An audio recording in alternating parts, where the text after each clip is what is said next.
Today we are flying out Sea Meteor Mark.3 7.3 right now, and it got downtiered. It does turn quite a bit worse than the Meteor Mark.3, but you got a hell of a lot more power. This thing is a little bit heavier and the engines are the same as on the Mark 4s. The problem is you still have the Mark 3 airframe and you still rip at about 800 plus. It depends a bit on the map, depends a bit on the altitude. In general, I just try to not go above 800. You start redlining. Sometimes I've pushed 850, but that's with my air brakes out, trying my best to slow down. I haven't managed to rip this thing yet, other than once. I went in a straight line, I went too fast and my wings came off.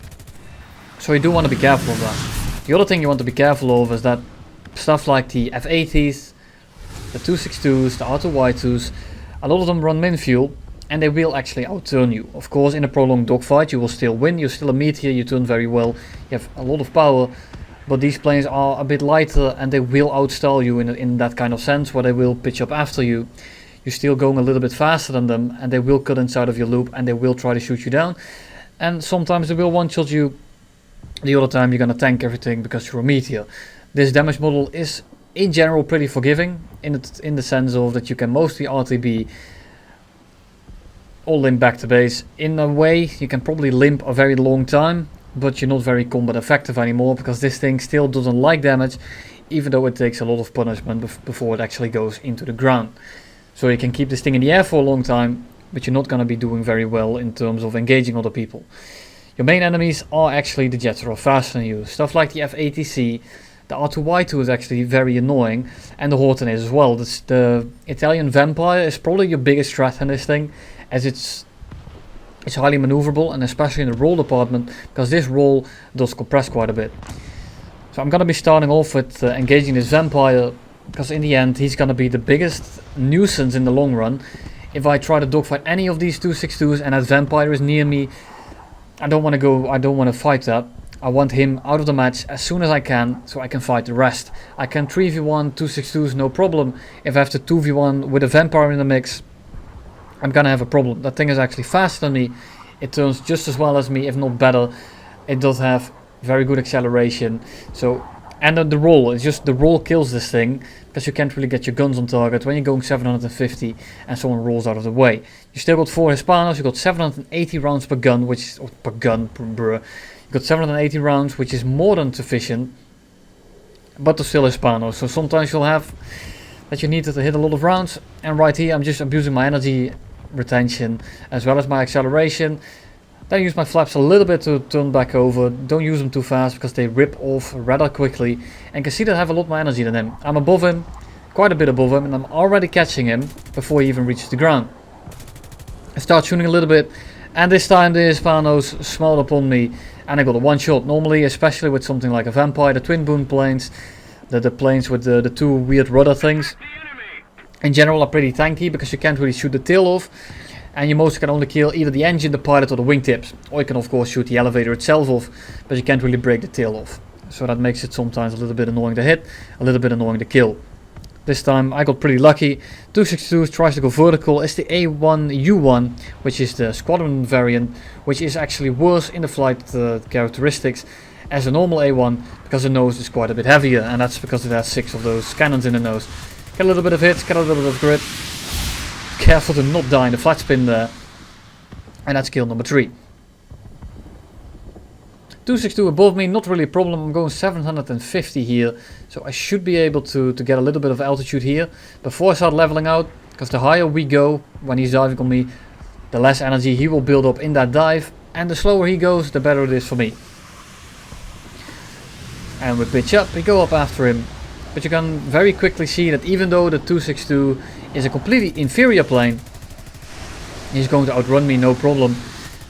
Because one, he has more energy than me at this point. He's turning a little bit, but once we reach that 750 plus mark, he will just leave me in the dust. And that's because the acceleration of this thing is not a problem, but I have to try and keep it below 800. And there comes the red line. I'm going 810, going up to 840, which is basically my maximum. I try to not go above 750 or 820. But in this case, I try to push it a little bit further, trying to get in range for the 262 to get a kill shot. Unfortunately for me, I didn't get in gun range. Well, I did get in gun range, but I didn't get a good firing solution, and I didn't want to waste all my ammo. The thing with this plane is, you might outrun it, but you're not going to get away from it. Because in the end, he has to get a little bit of separation, because I can just start climbing, and if I get above him, our energy is basically equal. Potentially, my energy will be higher, because I have these dumb-ass engines in my plane. Use the air brake a little bit, because these air brakes are completely, it's dumb how effective they are. I get on the 6. I'm not going to overshoot with the air brake in this thing. He's spinning out, he's going to be spraying with his A1U1. And those 30 mils hit quite hard, and there goes the friendly F-80. Yeah, he set him on fire. Send that one to tunnel show, please. Oof, indeed. He's going to burn up. No wait, he's going to put the fire out actually, so he didn't get the kill for that. Pretty unfortunate. He dies to the fire, and somehow I get an assist for that. Well, there you have it. That's game number 1. First part of this game isn't very enticing. If you want to see the part that I actually meant to show you, it's only the end. Got 7 kills this game. I didn't bother showing you most of them, because most of these kills are pretty trash. Horten, he starts turning, didn't have enough lead. It's still a Horten. He's gonna outturn me completely. And unlike the Mark 3 Meteor, the normal Mark 3 Meteor at 7.0, where you can dogfight the Horten and get away with it. Yeah, you heard that right. Your energy retention and your acceleration is good enough. And your turn is just good enough to the point where he doesn't two-turn you, and thus you can stall him out. With this thing, that's not the case. You're quite a bit heavier, as I said at the start. Luckily for me, he got an oil leak, so probably a little bit of a damaged engine. Shoot a wingtip, because the middle of the Horten just doesn't want to die. He probably already has engine damage for a little bit to begin with, so I don't want to waste my ammo shooting something that's already damaged. I'd rather take his wingtip off. And to add to that, wingtip damage in the Horten is basically fatal, even if I don't take it off. So I will gladly go for the wings instead of the fuselage. Might get a lucky pilot snipe, might set the engines on fire. But he was rather slow, and I just wanted him out of the game very quick, because at this point it's basically, I think, 1v4. Of course, one is a Narado, 2 are a Narado actually, and 2 are the Hortens. One Horten RTB'd, and the other one was engaging with the B-29. Grid Narado, not very interesting. Just sitting in the clouds. But I wanted to show you as much footage as possible. At the start of this game, I actually got 2 kills. And then I RTB'd because I realized I had min fuel running, which is something you don't want to do in this thing because it's only about 7 minutes. And 7 minutes of fuel at these kind of tiers is not something you want, because low tier jets, especially when you start facing props, is just not enough. Most of the time these 262s can stay up for more than 15 minutes, some of them even run 20. And when you start doing those kind of things, then you're just gonna get outlasted, and all they have to do is run. And they want to run from you because you're a Meteor. And again, you will rip in a straight line, and they will be able to run from you, even though they are inferior planes. I see the Arado on my 6. I turn around instantly to get him out of the game as soon as I can. Because at the start of this game, this guy proved that he was flying somewhat smartly. I didn't see him fly a lot, so that's why I say somewhat. In the end, he actually played it very well. So good thing that I went for him as soon as I could. Unfortunately for me, he's just going to run away, and that's exactly what he should do. He's going to go run towards his friendly, towards his Horten, who is now taking off. And at this point, I don't know where the other Arado is. I only know where this guy is. I know that the other Horten is on the runway, but that's only 2 out of 3 people, and I don't want to stall fight 2 of them at the same time, and then the third one coming in and shooting me out of the air without much trouble, because I'm only going 300 kph. I'm trying to get a lead in here. He's only, well, I keep saying only, he's 900 meters away, which means he's in gun range. I can hit those shots rather reliably. Unfortunately, again, he is maneuvering. He's not really giving me an easy shot here, so I decide to give up. Also because I'm gonna rip if I chase that and just keep my ammo. He's damaged a little bit, so he's probably gonna have some kind of fuel problem. Maybe he has engine damage. I don't know what I hit. I didn't get an indication, but I'm just gonna go and ignore him for the most part for now. And try to bait him up. And he did. He comes head on. A little bit close, too close for comfort right there. But I'm gonna be trying to lure him into a dogfight by not turning fully, because if I turn fully, then well, he will see that I outturn him completely. Maybe right now he doesn't really know this plane too well, because it got very recently down-tiered at this point. So maybe he didn't know how well I turn. He didn't go for it. Arado's pitching back up because I decided to pretend to go for the Horten. He breaks back off as soon as he sees that I'm going for him. Very smart choice, because he would have been completely dead if he tried to go up there. And now I again pretend to go for the Horten. The Arado seems like a relatively smart pilot. The only problem is that I kept doing the same thing to bait him and he kept falling for the bait. So now I'm just waiting for him to pitch up as I pretend to go for the Horten. And there he comes again. He keeps pitching up for me when I start diving. Initially, what the Arado did was a very good idea. The only problem is that he kept doing the same thing and this made it very predictable. This time my setup was a little bit better for it, and thus I can drop back on him. English is hard. And so I can drop back on him. Third time is a charm. If you happen to see this, nicely flown.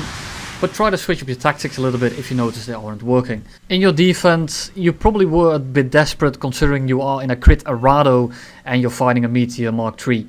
A Sea Meteor Mark.3 no less. So maybe don't take my advice too literal, but maybe you do it normally as well and this actually will help you in the future. And in that case, there you go, otherwise just ignore what I said. And now there is just a Horten left. Of course, I do want to make sure that I don't get jumped by a random Arado, because I do know that he's still flying around somewhere. I can clearly not see him on the runway. I have no idea where he is, however. So for now, I just want to kill this Horten as fast as I can. At the start of this fight, when I was still fighting the Arado as well, it showed that he really liked pitching up for me. So I decided to fly directly above and behind him. In case he pitched up for me, he would stall himself out. And luckily for me, he did. And now I just want to get this guy spotted as fast as I can, just so I don't get jumped. Seemed like he wasn't going fighter mode, and he actually decided to go and bomb. And there you have it. The Sea Meteor Mark.3, rank 5, 7.3 in the Royal Air Force. Sorry that the footage wasn't the best today. I tried to get the best clips I could without making it a dreadfully long video. It's kind of hard to get good footage for vehicles that have extremely good teams. And this is also why you won't see me post that many Axis gameplays. Even though Axis is my most played nation. Well, that's not really a nation, but you get what I'm saying. The Axis nations, if I don't play on my A game, I will still win most of my games and I don't really have to carry.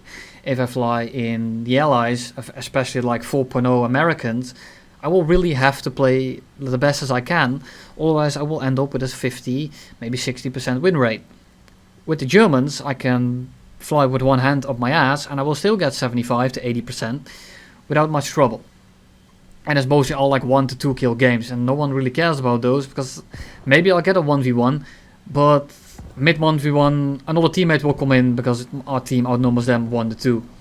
And this makes for very boring videos, which is what I try not to do. And I mostly try to aim at flying specifically and not so much plane specifically. As I think learning how to fly in general is much more important than learning how to fly one vehicle. Of course, in the end you will still need to learn all the vehicles, because otherwise you might not be able to make the best decisions. I hope these vehicles at least do an adequate amount of justice to how a plane handles, and I think in that kind of sense I've showed enough today, but actually I've aimed it more at generally flying and how to bait people, how to go into certain scenarios. And just like how you can ignore the Horten because he's way too slow and he's like 2 kilometers below you, so I just focus on the Arado, as I can focus on the Horten later, as he's not a threat in the short term. Thanks for attending to my TED Talk. I will now be signing off. Tomorrow I will probably post a tank video. Yes, I know, you'll have to suffer through those from now on as well. I won't do too many, will probably only be top tier, so I will run out of tanks very soon. And it's just something I can ramble on about without me actually knowing what I'm doing. So, you know, it's a nice change of pace. See you all tomorrow, and goodbye. I just noticed 24 hits. What the fuck? Thanks Hispanos, very cool.